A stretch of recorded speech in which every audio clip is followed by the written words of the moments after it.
నమస్తే అందరికీ. నైట్ ఈ ఫ్రైడ్ రైస్ ట్రై చేశానండి. మీరు కూడా ట్రై చేయండి ఒకసారి. దానికోసం ఏమి లేదు, బాండీ తీసుకొని 3 టేబుల్ స్పూన్స్ దాకా ఆయిల్ వేసుకున్నాను. తర్వాత 2 ఆనియన్స్ తీసుకున్నాను మీడియం సైజ్వి. అవి చిన్నగా చాప్ చేసుకొని వేసేసుకున్నాను. వాటిని కొంచెం ఫ్రై అయ్యాక ఆ తర్వాత 2 పచ్చిమిర్చి యాడ్ చేసుకున్నాను. అవి కొంచెం ఫ్రై అయ్యాక కర్రీ లీవ్స్ యాడ్ చేసుకున్నాను. తర్వాత నా దగ్గర ఉన్న వెజిటేబుల్స్ బీన్స్, క్యాప్సికము, క్యారెట్ ఇవన్నీ చిన్నగా చాప్ చేసుకొని 1 బై 1 వేసుకున్నాను.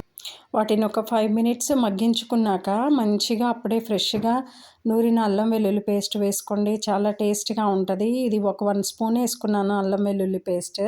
తర్వాత ఇంకొంచెం మగ్గించుకున్నాక తర్వాత కారం యాడ్ చేసుకున్నాను. ఒక 1.5 స్పూన్ దాకా కారం యాడ్ చేసుకున్నాను.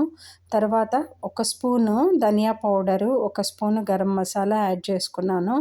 వాటిని కూడా బాగా మగ్గించేసుకున్న తర్వాత ఇంకా నా దగ్గర ఉన్న ఎగ్స్ అవైలబుల్గా ఉన్నాయండి. అవి కూడా వేసుకున్నాను. ఇది ఫ్రైడ్ రైస్ కాబట్టి ఒక 3 ఎగ్స్ దాకా వేసుకున్నాను. ఇంకా ఎగ్స్ ఉంటే బాగుండేది. నా దగ్గర 3 ఉన్నాయి, అందుకే 3 యాడ్ చేశాను. ఇలా 3 ఎగ్స్ పగలగొట్టుకుని వేసుకున్న తర్వాత లిడ్ పెట్టేయండి. లిడ్ పెట్టేసి ఒక 5 మినిట్స్ అలా ఉంచనివ్వండి. ఆ తర్వాత మంచిగా గరిటెతోటి కలిపేయండి. మొత్తము చిన్న చిన్నగా చాప్ చేసుకున్నట్లు చేసేసుకోండి. ఆ తర్వాత రైస్ యాడ్ చేసుకోండి. ఇక్కడ ఒక 3 కప్స్ దాకా రైస్ యాడ్ చేశాను నేను. ఆ రైస్ వేసుకున్న తర్వాత మీ దగ్గర కొత్తిమీర కానీ పుదీనా కానీ అవైలబుల్గా ఉంటే దాన్ని కూడా చిన్నగా చాప్ చేసేసుకొని వేసేసుకోండి. ఇంకా తర్వాత రెడీ అయిపోయినట్లే.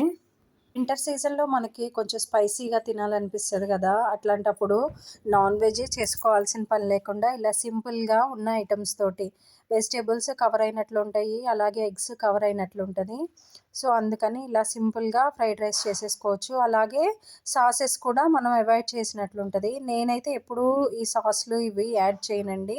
ఇలా సింపుల్గా ఫ్రైడ్ రైస్ చేసేసుకుంటాను.